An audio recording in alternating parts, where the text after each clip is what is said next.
Hi.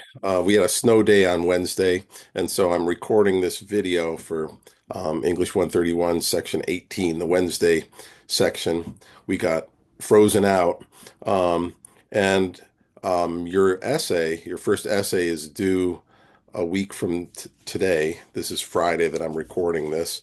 It's next Friday, the 31st of January at midnight. Um, and I wanted you to get caught up on what we did this past Wednesday so that you weren't in a rush between Wednesday's class and the deadline on Friday night because we talked about the paper. I covered some I covered the assignment sheet that I gave you, or I didn't give you. I posted in Moodle. Um, if we had met on Wednesday, I would have given you hard copies like this. You can print out your own hard copy, or you can wait until this coming Wednesday when I give you one, this next Wednesday, that is. Um, and what I'd like to do is to talk about the assignment sheet. You can see that, when I make an assignment sheet, um, it's pretty detailed. It tells you in some detail what I'm looking for. And students, I think, often kind of get a general idea of what I'm looking for and then move on. But, you know, all the things I'm telling you come into play. And so it's worth paying attention to those details. Um, First of all, let me share my screen with you. Oh, maybe it doesn't let me do that when I'm recording. Hold on a second. Here we go. Share my screen. Um, and I'm going to share the entire screen, everything on it. Okay. So here you can see our Moodle page for our class. And week number two, we were going to talk about climate change, some basic terms and concepts, right? And that's what I want to focus mostly on here is to get you prepared to start thinking about your paper, even start working on it.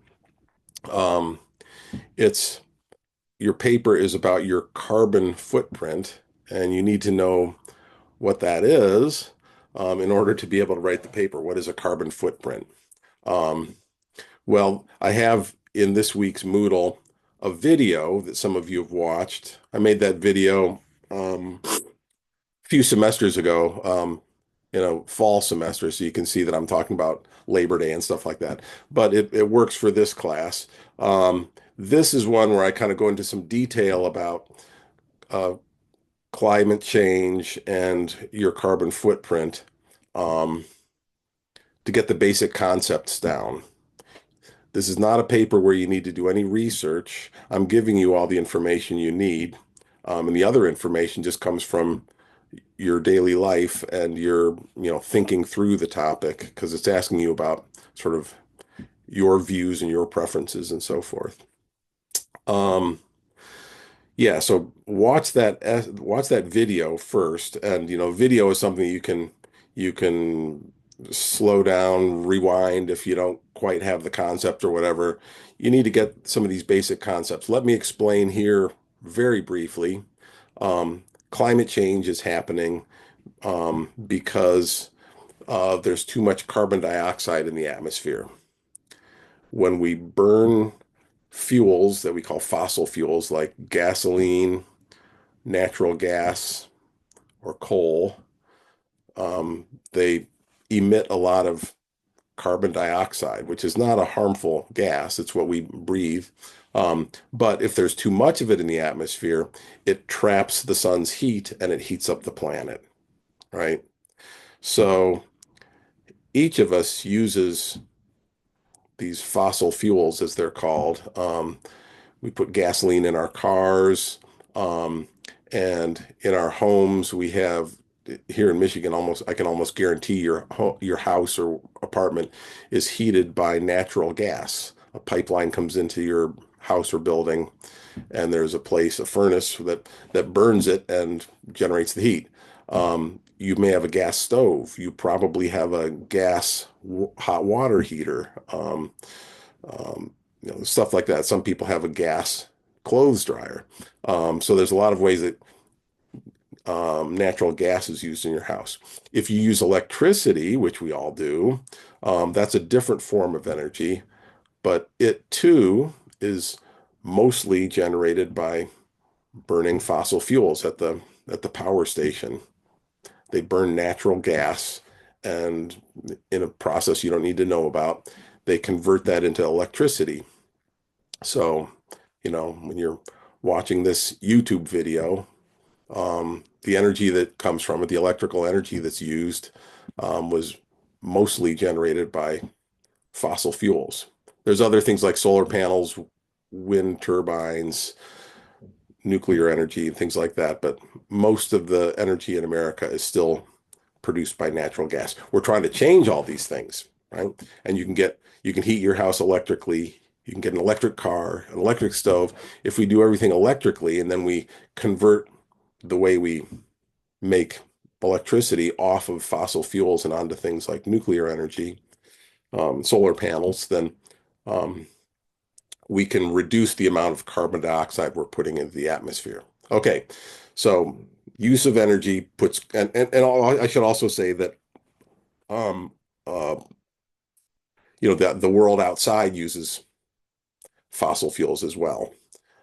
When things are manufactured, um, there's a lot of energy involved in that, and typically that's fossil fuel energy too. So, things that are made, you go out to dinner, of course, the restaurant is, heated and lit and has food and so forth. All this stuff, the whole world is kind of running on energy, and most of it is fossil fuel, right? So each of us contributes to the problem by stuff we do. If you drive your car, and it's a gasoline car, well, that's putting carbon dioxide in the atmosphere. So this assignment sheet asks you um, what you can do to change that.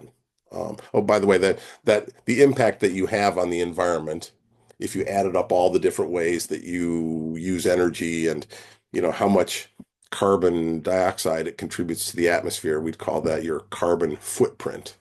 It's like, you know, the impact that you have leaves a mark behind like a footprint. Carbon footprint is sort of the measure of how much carbon is, you know, how much carbon dioxide is kind of traceable back to you and your life. So in Moodle, you can see that I have this carbon footprint calculator. There are three of them that calculate your carbon footprint in different ways, and you don't need to take the numbers from this, but it's an exercise to kind of get a sense of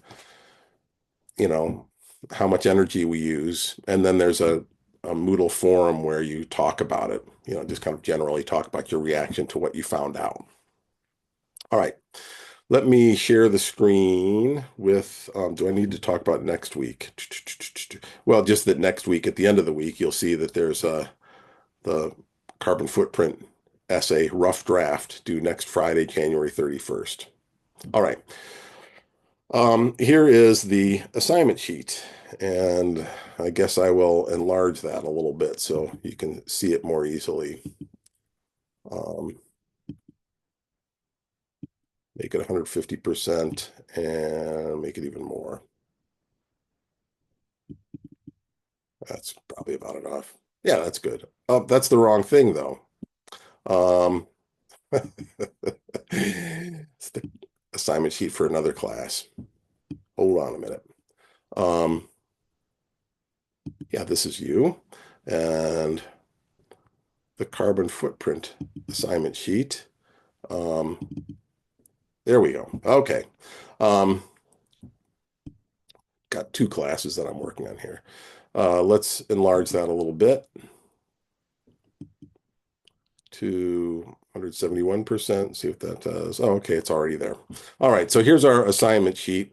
And it starts off, the first paragraph talks about the problem that, the climate change is causing a lot of disasters. We've had a lot of wildfires, obviously, that's been in the news. We've had a lot of floods. The temperature is getting hotter, and there are all kinds of bad outcomes. It'll make food more scarce because the crops will, be harder to grow food and so forth. It's a big issue, right? And so with my assignment sheets, what I always do is I have in boldface kind of the assignment in a nutshell. It comes at you in the form of a question. And my thinking is if you take that question, if you answer that question in a single sentence, you have a thesis statement, right? Which I say right here. If you were to answer these three interrelated questions in a single carefully worded sentence, you'd have a thesis for your paper, right? And that might even suggest a structure for your paper. So your paper should have a thesis, a main sentence, and these questions: what are the ways in which your life contributes to greenhouse gases? What could you do to reduce your carbon footprint? And what are you willing to do and why? Right? So the first part just asks you to kind of do kind of an inventory and think about what are the things that probably contribute the most. Carbon dioxide. What could you do to reduce your carbon footprint? What things in your life could you do that would change that, right? Um, that second question asks, what could you do? The third question is asks, what are you willing to do, which is a different question, right? Um, I could become a homeless person and use hardly any energy and walk around outside in the world and eat grass.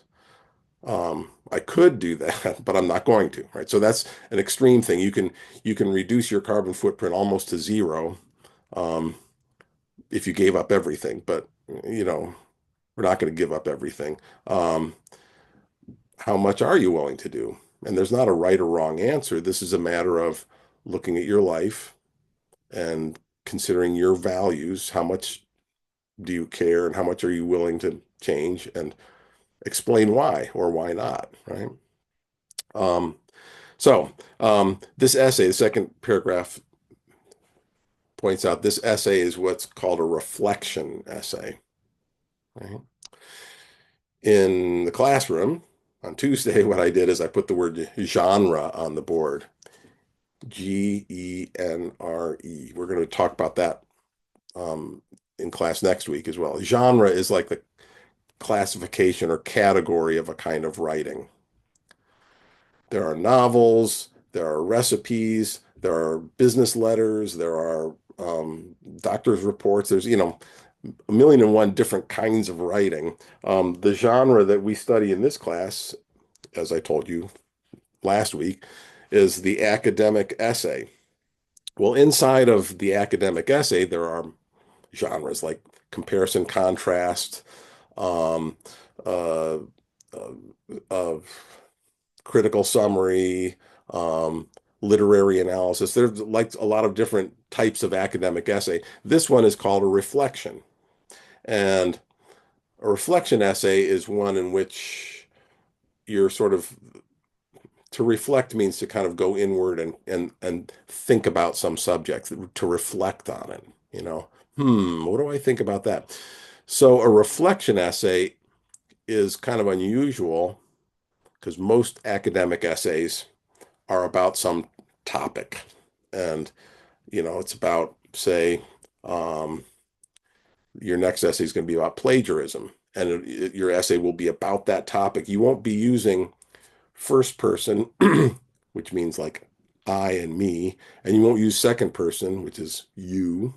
Instead, you use third person and say, when a student is using sources, they have to be careful to cite those sources instead of saying, when you use your sources. So this essay is you know, unusual because if academic essays usually don't use first and second person, this one does use first person because why?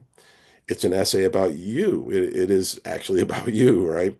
Um, and your life and your habits and your values, what you will be willing to change and so forth.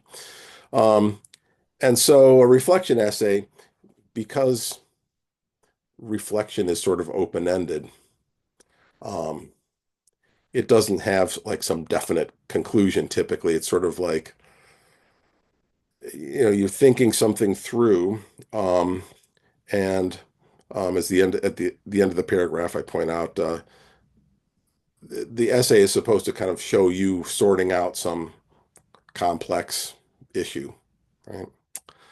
Um, all right. Um, why should a writer care about what you think? Well, that's a good question for all essays.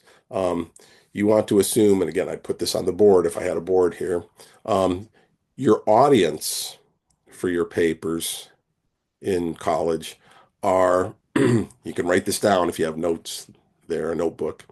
Um, your audience is the typical college educated reader, right? You're aiming towards people who have kind of a standard college education out there. And so that, therefore you can kind of assume that they have general knowledge that a college educated person would, which means, this is not a paper where you're going to explain climate change to them. That's not what it is. If you start doing that, you've gone down the wrong path. You can assume that they understand how climate change works. The topic of your paper is your carbon footprint. Um, and why would a reader care about your carbon footprint? Well, as I said here, everybody's involved in the climate problem because we all have a carbon footprint. And so, if your reader is a serious, educated person, um, your essay is interesting to them because it's an example of how, somebody sorts out their responsibility in this complicated, very important issue, right? Um, next paragraph, I emphasize to you, this is a reflection. It's not a report. You're not just saying these are the things that I do. Um, and it's not a research paper either. One of the reasons I start with this essay is to kind of break people from the assumption that, um, okay, I'm going to write a paper. I have to go out on the internet and get information. Um, in college, you're not just reporting other people's information, you're doing original thinking and conveying your ideas. Of course, sometimes in college, you're going out and finding information and using that in your research paper or something. But even then, you're thinking the issues through and kind of controlling how the information you're using, how it's used in your paper. So this is not a research paper. Um, and I kind of suggest that you don't go out and do any research on this. You're not going to find a website that talks about your carbon footprint and what you want to do about it, because of course that's nobody's monitoring your life and recording it on the internet. Um, and only you can say what your values are. Do you take a hot shower? Well, lots of people like a hot shower. Um, that uses a lot of energy. Well, are you willing to give that up? Are you willing to cut the hot shower down, to a shorter period of time? Or, nobody else can, you're not going to find that on the internet. Only you can kind of sort that out in your head, right? No research needed for this essay, but the next paragraph says if you do any research, if you get any information from somewhere else, you know, then you're kind of in some dangerous territory because if you need to cite it and you need to put quotes around it, anything that you take word for word from a source, and you're in dangerous territory because you might accidentally or intentionally plagiarize, right? And then you fail the class. And I don't want people to fail the class. I want everybody to pass with a high grade. That would be happiest for everybody. Um, but if you do plagiarize, I fail people for the course. So I'm asking you, be careful. The next paper, we're going to delve into plagiarism in a lot more detail. But for this paper, where we haven't talked about it yet, the rules still hold. Um, and, I gave you a paper that you don't need to do any research for. So, if you don't do any research, and nobody else is helping you write, then you're not plagiarizing, right? All right. The length of the paper, the length of all the out of class papers, um, is 500 words or more, right? Which is about page and a half to 2 pages in typical space, a typical font if you've double spaced it, right? Please do double space it because um, that gives me room to put in comments. Um, Moodle will accept Word documents or PDF documents.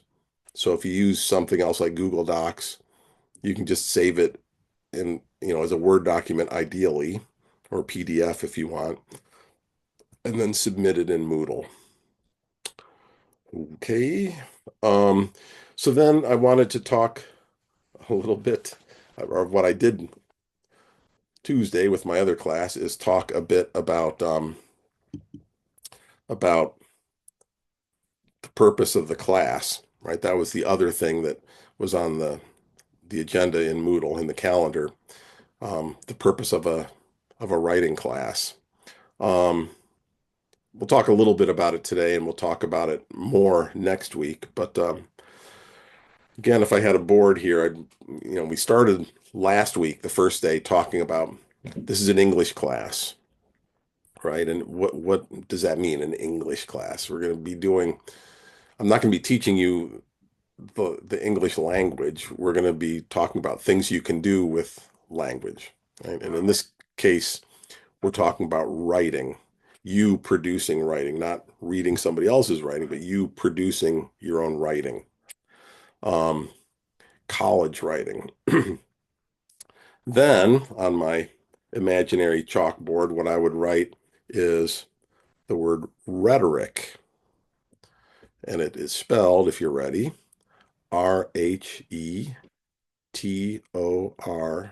Rhetoric. And you'll see this word again and again this semester, rhetoric. Um, it's an ancient Greek, it comes from the ancient Greek. The ancient Greek philosophers talked about rhetoric. Um, it's, a short definition of it would be the art of communicating effectively. Again, you might want to take notes, the art of communicating effectively. We can all communicate, but rhetoric studies, how do you do that well, right? How do you communicate effectively? So, yes, this is an English class, but more accurately, it's a writing class. Um, but you might think about it as a rhetoric class because if you think it's an English class, then you think it's all about verbs and punctuation and um, English language. We're going to be writing in English, but really at this level, what we're learning about more is how do you put together a paper that is going to get you an A or, be the most effective. Um, then I put the word thinking on the board, and you know what that is. You know what the word thinking is. Um, this a writing class like this, in a way, is um, it's a thinking class. It's a class in which you develop your intellect, your ability to think, um, because um, when you're writing an essay, you're slowing down and you have a topic and you're slowing down and you're thinking it through more carefully. Um, and that slow, difficult struggle that writing is your brain learning to think more carefully. And um,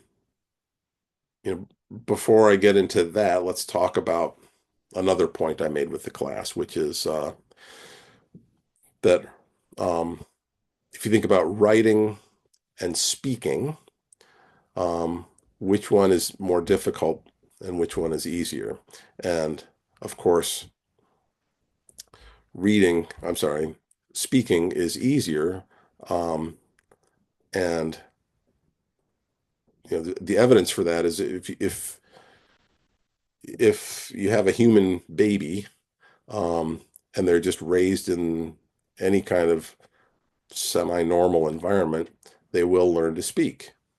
And nobody sits them down and gives them a textbook and teaches them and tells them how to form their mouth or whatever. They just pick it up. Even if you're not trying to teach them that, they'll pick up language and they'll speak. And the reason for that is that we're biologically designed to be able to do that. Our mouths, vocal cords, and our brains are all, the mouth is designed to be able to make these sounds that can be used to communicate. And the brain, we think in words mostly, don't we? Um, if you think about your own thinking, when you're thinking about something, isn't it usually sort of like a voice talking to yourself? So, language is kind of the way we think, right? And so, you know, language is natural. It's a basic human function. It's part of how we work. Writing is a trick that somebody made up. They thought, hey, those sounds that we make, those words that we can make symbols that kind of stand for those words that we can put down on a piece of birch bark or paper or parchment or whatever. We can record them, right? And writing is a really valuable invention. Um, you can, with something written, well, let me back up. With something, with the spoken word, I can only reach the people who are immediately, you know, immediately in my audience. With a written text, I can communicate to people all the way around the world, or theoretically, I could communicate with every person in the world. They could all get my written document and read it. Um, I can even communicate to people in the future, hundreds of years from now, somebody can read my document. Um, so writing has, this value that it has these characteristics that spoken word doesn't. So it's a trick that's worth learning to do well, right? Um, and when you're writing something, why is it so hard? Well, the language is flowing through your hand, whether it's writing or typing, um, instead of your mouth, which is the natural way that we're designed. But also, when you're writing something down, you're aware that it's permanent and there's kind of a higher standard. You want it to sound, um, I mean, partly people are concerned about, they want to be respected, so their language shouldn't look foolish or sloppy or whatever. Um, but also, if something's important enough to write down, you usually, unless it's like a grocery list where it doesn't really matter, but if it's something that you're writing down because it's that important, you want to try to capture it accurately. And so you struggle with how's the best way to say it? What's the best phrasing? You have a chance when you have something written, you can organize it, right? Let's see, I have these 7 ideas. What order should I put them in? When you're speaking, things are just a little sloppier. You get around to all 7 of those things, but they're not in the ideal order. Um, and you can then, of course, revise your paper. You can read it, reread it, and see that this part needs more development in a way that you didn't realize before. Um, you can go over it again and again, and you create this document that it's all your language and it's all your thinking, but you couldn't have just stood there and speak this. It's more perfect than something you could speak, right? Writing, you can capture, and because you're capturing the words on the page, then you can manipulate them. You can rearrange them. You can revise them. You can scratch things out and put in new words and so forth. You can build something that you can't have in your head all at once. This assignment sheet, that I wrote? Yeah, I wrote all that. Um, but I didn't just sit down and type it quickly as I could speak. I had to struggle with it. But when it's done, it looks and sounds like, oh, there's Reitz talking to me. He's explaining what he wants in the paper. And it sounds like a normal human voice. And in a way, it is my voice, but it's my writing voice. I couldn't have spoken this, these exact words in this order to you because, in my head, it would all be kind of jumbled. I wouldn't have it all sorted out and I wouldn't have the best words to, precisely hit what I'm trying to say. But with writing, I can do that, right? Um, so um, when you're learning to write well, you're learning to think well too, right? You're learning to slow down and think your ideas through more methodically and in a deeper way, right? So it's good for your intellectual development. One last word I want to leave you with. Um, Maybe it's two words. The word cognition, Cognition, cognition is just a kind of a scientific term for thinking. If you put meta in front of it, META, metacognition, that's thinking about thinking. You have a brain and you can focus it on all kinds of topics that you want to think about, right? Um, but you can also turn it around and kind of think about your own thinking. And the studies show that that's very valuable for your intellectual development, your intellectual growth. Um, so teachers are into that these days. They talk about metacognition. They try to encourage these metacognitive exercises. So that's kind of what we're doing here. We're thinking about the relationship between writing and thinking and how, you know, writing can capture your thinking.